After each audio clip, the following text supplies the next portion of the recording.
Hello दोस्तों, नमस्कार। स्वागत करते हैं आप सभी का एक्सपर्ट क्लासेस साधना त्यागी प्लेटफॉर्म में।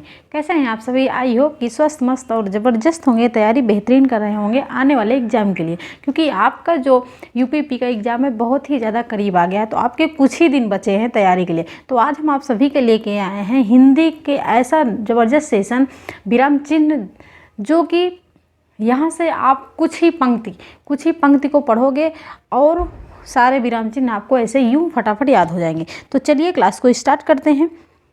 आज का अपना सेशन रहेगा विराम चिन्ह से, ठीक है। तो विराम चिन्ह को याद हम कैसे करेंगे? अगर क्वेश्चन आपका आता है कि विराम चिन्ह के जनक किसे कहा जाता है, तो नोट करिएगा कामता प्रसाद जी को। श्री कामता प्रसाद जी को विराम चिन्ह का जनक कहा जाता है। उन्होंने विराम चिन्ह की संख्या हिंदी में कितनी बताई? तो 20, ठीक है। नोट करिए आप लोग। अगर पूछा जाए विराम चिन्ह के जनक, तो श्री कामता प्रसाद गुरुजी।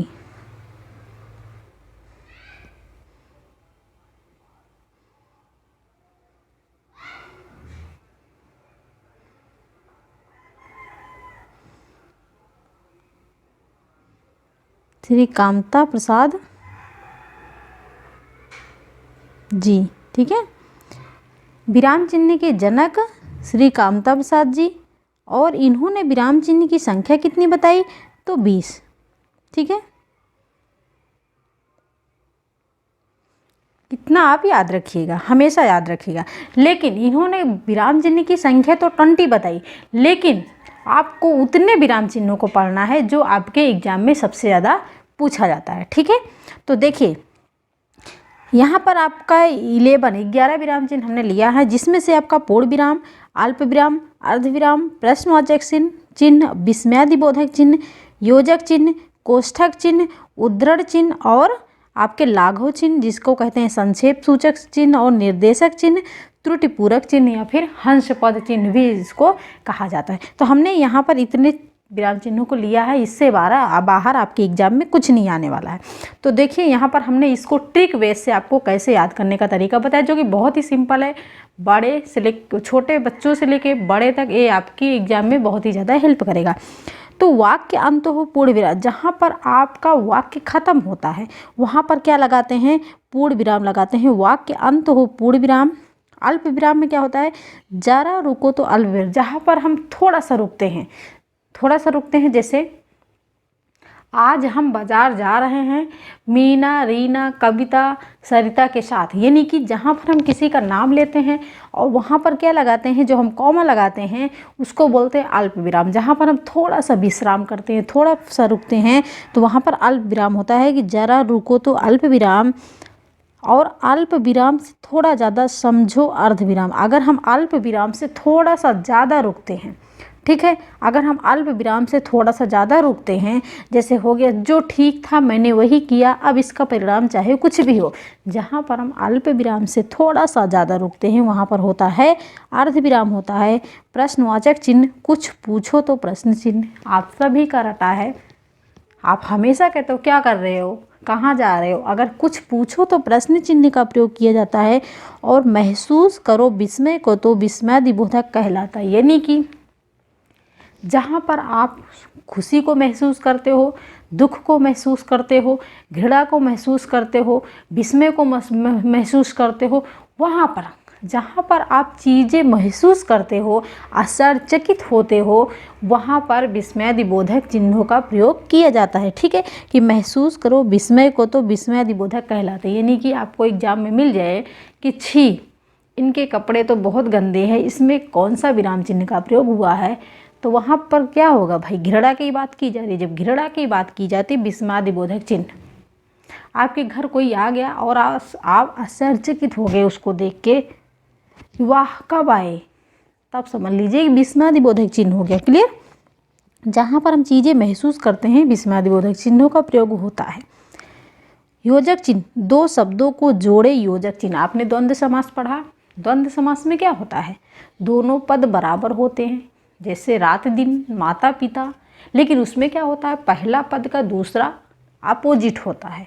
वैसे इसमें दो शब्दों को जोड़े योजक चिन्ह, माता पिता, रात दिन, अगर दो शब्द वहाँ पर हैं तो उसमें योजक चिन्ह का प्रयोग होता है। क्लियर? कोष्ठक चिन्ह जिसको बोलते हैं जो है हाव भाव को प्रकट करे, क्रम संख्या को दर्शाए। अगर आपको 1 लिखना हुआ तो क्या करते हो, कोष्ठक चिन्ह का प्रयोग करते हो ना। और जहाँ आप जो है अपने हाव भाव को प्रकट करते हो, जहाँ पर आप भाव को प्रकट करते हो तो वहाँ पर क्या करते हो, आप कोष्ठक का प्रयोग करके सारी चीज़ें लिख देते हो, तो वहाँ पर हो जाएगा कोष्ठक चिन्ह। और उद्धरण चिन्ह, कुछ बोलो तो उद्धरण चिन्ह, अगर आप कुछ बोलना चाह रहे हो, किसी के बारे में कुछ बोल रहे हो, तब वहाँ पर उद्धरण चिन्ह होता है।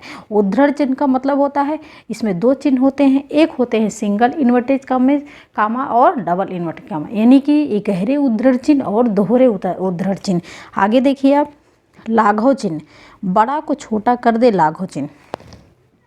कुछ भी बड़ा लिखा है, आप उसको पल में छोटा करना हुआ तो बस उद्धरण चिन्ह लाघव चिन्ह का, जैसे आप डॉक्टर लिखे हो ना, डॉक्टर तो ऐसे लिखते हैं, डॉक्टर लिखा है, अब इसको छोटा कर दे तो किसका भाई, किस चिन्ह का ये हो, ये जो 0 सा है ये क्या है, तो ये लाघव चिन्ह है, जिसको बोलते हैं संक्षेप सूचक चिन्ह।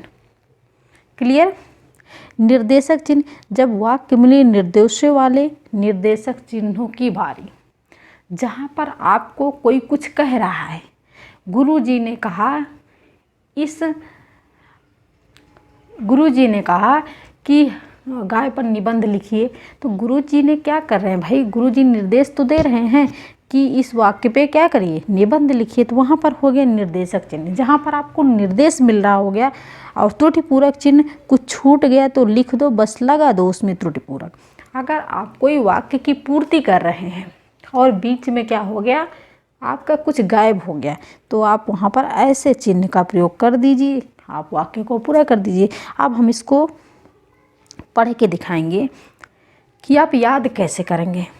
तो देखिए, वाक्य अंत हो पूर्ण विराम, जरा रुको तो अल्प विराम, अल्प विराम से थोड़ा ज़्यादा समझो अर्ध विराम, कुछ पूछो तो प्रश्न चिन्ह, महसूस करो विस्मय को तो विस्मय दिबोधक कहलाता, 2 शब्दों को जोड़े जो योजक चिन्ह की बारी, हाव भाव को प्रकट करे क्रम संख्या को दर्शाए, कुछ बोलो तो उद्धरण चिन्ह, बड़ा को छोटा कर दे लाघव चिन्ह, जब वाक्य में निर्देशों वाले निर्देशक चिन्हों की बारी, कुछ छूट गया तो लिख दो, बस लगा दो उसमें त्रुटिपूरक। क्लियर। तो इतना ये आसान है। आप आई होप कि आप यहाँ से चीज़ों को समझ गए होंगे, लेकिन इसको हम और भी ज़्यादा मजबूत बनाने के लिए आगे हम यहाँ पर लिए हैं आपको पूरा। ठीक है। तो पहला आपका पूर्ण विराम। पूर्ण विराम का मतलब क्या होता है, वाक्यों की समाप्ति पर पूर्ण विराम चिन्ह का प्रयोग किया जाता है। ठीक। प्रश्नवाचक वाक्यों में चिन्ह का प्रयोग नहीं होता। यहाँ पर एक चीज़ याद रखिएगा कि प्रश्नवाचक वाक्यों में चिन्ह का प्रयोग नहीं होता है। किस चिन्ह का प्रयोग, तो पूर्ण विराम चिन्ह का प्रयोग प्रश्नवाचक चिन्हों में नहीं हो। जैसे तुम कहाँ जा रहे हो, अगर हम पूछते हैं तुम कहाँ जा रहे हो, आप कहाँ जा रहे हो, तो उसमें जैसे तुम कहाँ जा रहे हो, इसमें जब प्रश्नवाचक चिन्हों का प्रयोग हुआ तो आपका पूर्ण विराम चिन्हों का प्रयोग कहाँ से हुआ, तो इसलिए पूर्ण विराम चिन्हों का प्रयोग प्रश्नवाचक वाक्य में नहीं होता है। आप इसको याद रखिएगा। और पूर्ण विराम चिन्ह देखिए, जब वाक्यों की समाप्ति होती है तभी हम पूर्ण विराम चिन्ह का प्रयोग करते हैं। जैसे कि बाहर गुनगुनी धूप खिली है, यहाँ पर किस चिन्ह का प्रयोग है, तो पूर्ण विराम। सिंपल सी बात है। जहाँ पर हमारे वाक्य पूरे हो गए, हम बाजार से आ गए, हम स्कूल से आ गए, जहाँ पर हमारे वाक्य पूरे हो जाते हैं वहाँ पर हम पूर्ण विराम चिन्हों का प्रयोग करते हैं। दूसरा आपका हो गया अल्प विराम। अल्प का मतलब क्या होता है, थोड़ा। अल्प का अर्थ होता है थोड़ा। अल्प विराम का अर्थ हुआ कि थोड़ा विश्राम अथवा थोड़ा। इसका प्रयोग निम्नलिखित परिस्थितियों में किया जाता है। जैसे राधिका कविता मानवी और शैलजा गीत गाएगी। क्लियर। तो जो हम यहाँ पर बीच बीच में कॉमा लगा रहे हैं, ये क्या है भाई, तो ये आपका अल्प विराम है, जहाँ पर हम बीच में थोड़ा थोड़ा सा विश्राम करते हैं, थोड़ा थोड़ा सा रुकते हैं, उसे कहते हैं अल्प विराम। ठीक, अगर हम कहीं जा रहे हैं, ठीक है, हम कहीं जा रहे हैं और हम जब आराम करते हैं कहीं पर, हम बहुत थक जाते हैं तो कहीं पे हम बैठ जाते हैं। जब बैठ जाते हैं तो उसको बोलते हैं विश्राम। उसको क्या बोलते हैं? विश्राम। जो आपकी लाइफ है, अगर हम उसमें कहीं आराम करते हैं तो उसको बोलते हैं विश्राम करना। वैसे हिंदी में विराम चिन्ह, अगर हम वाक्य लिख रहे हैं, वाक्य पढ़ रहे हैं, तो बीच में हाव भाव को प्रकट करने के लिए जो हम थोड़ा सा रुकते हैं, पूरी तरह से रुकते हैं, उसी को बोलते हैं विराम चिन्ह। उसमें जो वाक्यों की पूर्ति में हम जो चिन्हों का प्रयोग करते हैं, हम जो विश्राम करते हैं, उसी को बोलते हैं विराम चिन्ह। क्लियर? अपनी बातों पर, अपनी बोली पर विराम लगाना ही विराम चिन्ह कहलाता है भाई। क्लियर? अब आपका हो गया अर्ध विराम। अर्ध विराम में क्या होता है? अल्प विराम से थोड़ा ज़्यादा रुकना पड़ता है। तो अर्ध का अर्थ होता है आधा। जहाँ अल्प विराम से कुछ अधिक और पूर्ण विराम से थोड़ा विराम लेना हो अथवा रुकना हो, वहाँ अर्ध विराम का प्रयोग किया जाता है। जैसे जो ठीक था मैंने वही किया, अब इसका परिणाम चाहे कुछ भी हो। क्लियर? यहाँ पर आपने अल्प जैसे ही दिख रहा है ना, लेकिन अर्ध में क्या होता है कि ऊपर ये बिंदी लगी रहती है। ठीक है, अर्ध में थोड़ी सी ये ऊपर बिंदी रहती है, ऐसे करके ऐसे ऊपर लगा रहता है। तो इसमें अल्प विराम से थोड़ा सा ज़्यादा रुकना पड़ता है। अब मैंने इतना शब्द लिखा, जो ठीक था मैंने वही किया, तो यहाँ पर अल्प विराम चिन्ह का प्रयोग हुआ है, अर्ध विराम। प्रश्न सूचक चिन्ह में क्या होता है कि बातचीत के दौरान जब किसी से कोई बात पूछी जाती है, तुमने दुस्साहस कैसे किया वहाँ जाने का। ठीक है, जहाँ पर कुछ पूछा जाता है वहाँ पर प्रश्न चिन्ह का प्रयोग किया जाता है, तब वाक्य के अंत में प्रश्न सूचक चिन्हों का प्रयोग लगता है। बातचीत के दौरान जब किसी से कोई बात पूछी जाती है अथवा कोई प्रश्न किया जाता है, तब वाक्य के अंत में प्रश्न सूचक चिन्ह का प्रयोग किया जाता है। जब हम कोई प्रश्न भी पूछते हैं, किसी से कुछ पूछते हैं कि क्या आपने हमारी मोबाइल चुराई है, ठीक है, आप बता सकते हैं कि हमारी मोबाइल कहाँ है। जब हम किसी से कोई प्रश्न पूछते हैं तब वहाँ पर किस चिन्ह का प्रयोग होता है? तो प्रश्न सूचक चिन्हों का प्रयोग होता है। जैसे क्या आप मेरे साथ चलेंगी, क्या आप मेरे साथ चलेंगे, क्या लग गया, क्यों लग गया, कैसे लग गया, तो समझ लीजिए सभी क्या है आपके प्रश्न सूचक चिन्ह हैं। अब आपका हो गया विस्मयादि बोधक चिन्ह। हमने पहले ही आपको बताया, अगर उस माध्यम से आप याद करते हैं तो बहुत ही ज़्यादा आसान है। खुशी आई, आश्चर्यचकित हुए, आपके घर में कोई दुख पड़ा, घृणा हुई किसी से, करुणा हुआ, जिसको बोलते हैं प्रेम, दया आदि भाव को प्रकट करने के लिए इस चिन्ह का प्रयोग किया जाता है। किस चिन्ह के लिए? तो विस्मयादि बोधक चिन्ह। ठीक है, जैसे आपने ऐसे ये है ना, छी, किस चिन्ह का प्रयोग हुआ? विस्मयादि बोधक चिन्ह। छी, तुम्हारे कपड़े कितने गंदे हैं। तो भाई पहले को दूसरों से घृणा हो रही है, यहाँ पर बताया जा रहा है घृणा। जैसे कहते हैं हाय, हाय राम, हाय राम। ठीक है, तो इसमें क्या हुआ? यहाँ पर दुख की बात की जा रही है कि जहाँ पर आपको खुशी झलके, आश्चर्यचकित हों, घृणा, दुख, करुणा, दया, ये सभी क्या है? आपके विस्मयादि बोधक चिन्ह है, जिसको हम महसूस कर सकते हैं। ठीक है, खुशी हम व्यक्त कर सकते हैं कि हमारे अपने चेहरे से, लेकिन हमें नहीं बता सकते कि 1 किलो खुश हैं कि 2 किलो खुश हैं। ठीक है, हमें कितना दुख है, हमें अपार दुख है, लेकिन कितना दुख है उसको हम माप नहीं सकते हैं। क्लियर? तो सिर्फ जिसको हम महसूस करें वही विस्मयादि बोधक चिन्ह कहलाता है। क्लियर? निर्देशक चिन्ह क्या होता है? निर्देशक चिन्ह जो है ऐसे लिखा जाता है, ऐसे होता है। जब हम किसी को निर्देशक चिन्ह और आपका योजक चिन्ह दोनों एक समान होता है, लेकिन निर्देशक चिन्ह थोड़ा बड़ा होता है और योजक चिन्ह थोड़ा सा छोटा होता है।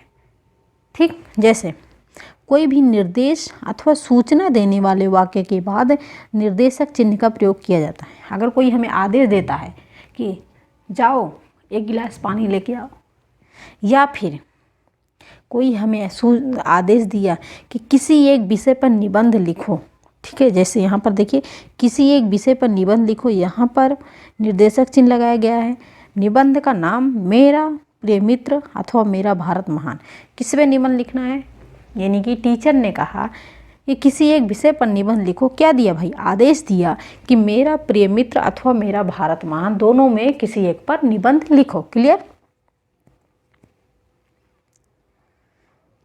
अब यहाँ पर उद्धरण चिन्ह है। उद्धरण चिन्ह में इकहरे उद्धरण चिन्ह और दोहरे उद्धरण चिन्ह का प्रयोग किया जाता है। ठीक, इकहरे उद्धरण चिन्ह का प्रयोग कब किया जाता है, जब हम कोई विशेष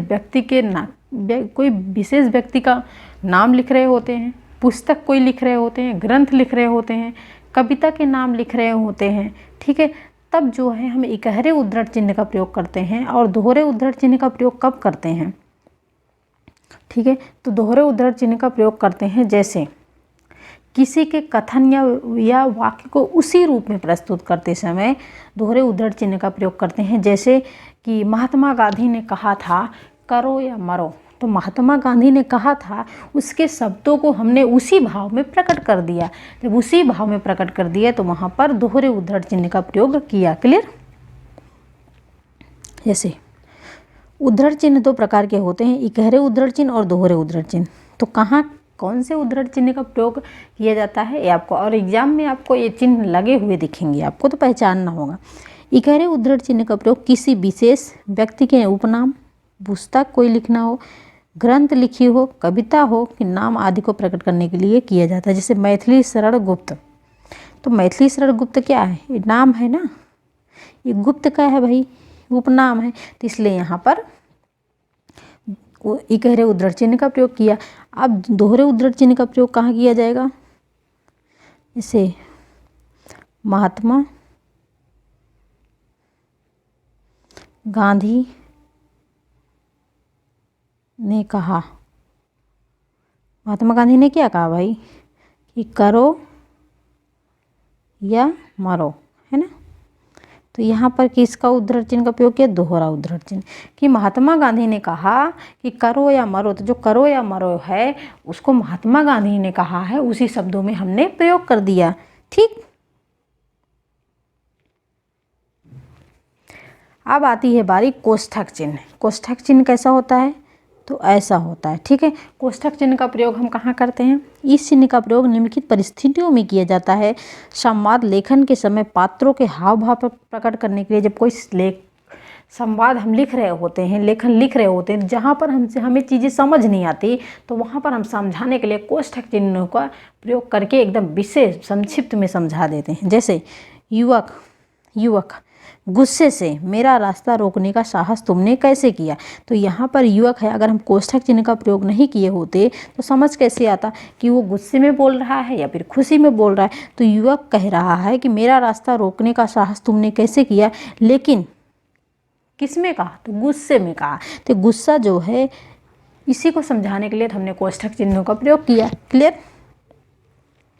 अब आप क्या का आ गया योजक चिन्ह, जो कि आप सभी को पता है कि यह दिखने में निर्देशक चिन्ह की तरह होता है, परंतु उससे थोड़ा छोटा होता है। इसका प्रयोग निम्नलिखित परिस्थितियों में किया जाता है। इस चिन्ह का प्रयोग सामासिक पदों व पुनरुक्त युग्मों के मध्य किया जाता है। ठीक है, जैसे सामासिक पद समास में, द्वंद्व समास में आता है, और पुनरुक्त में अगर एक शब्द दोबारा फिर से आता है तो वहाँ पर योजक चिन्ह का प्रयोग किया जाता है। और आपका योजक चिन्ह का प्रयोग विराम चिन्ह में भी होता है। जैसे माता पिता हो गया, रात दिन हो गया, उठते उठते हो गया, चलते चलते हो गया, रातों रात हो गया। ठीक है, ऐसे। त्रुटिपूरक या हंस पद चिन्ह, त्रुटिपूरक या हंस पद चिन्ह का ऐसे होता है सिंबल। वाक्य लिखते समय यदि कोई शब्द छूट जाता है तो इस शब्द को प्रदर्शित करने के लिए त्रुटिपूरक चिन्ह का प्रयोग किया जाता है। अगर हम कुछ भी लिख रहे होंगे, आप जो है 10th 12 एग्ज़ाम दिए थे, बीएड बीटीसी, तो आप जो है कितनी बार आपके साथ ये चीज़ हुआ होगा कि कोई चीज़ लिख रहे होंगे और भूल गए होंगे। ठीक, जब उसको पढ़ने लगे होंगे तो आपको लगा होगा एक शब्द हमने भूल गया, तुरंत त्रुटिपूरक चिन्ह का लगा कि शब्द उसके ऊपर लिख दो, है ना। जैसे आजकल तुम कहाँ रहते हो, अब हम इसको लिख के बताएंगे। आजकल थोड़ा सा मिस्टेक, ये पेन थोड़ा सा अच्छी नहीं चल पा रही है।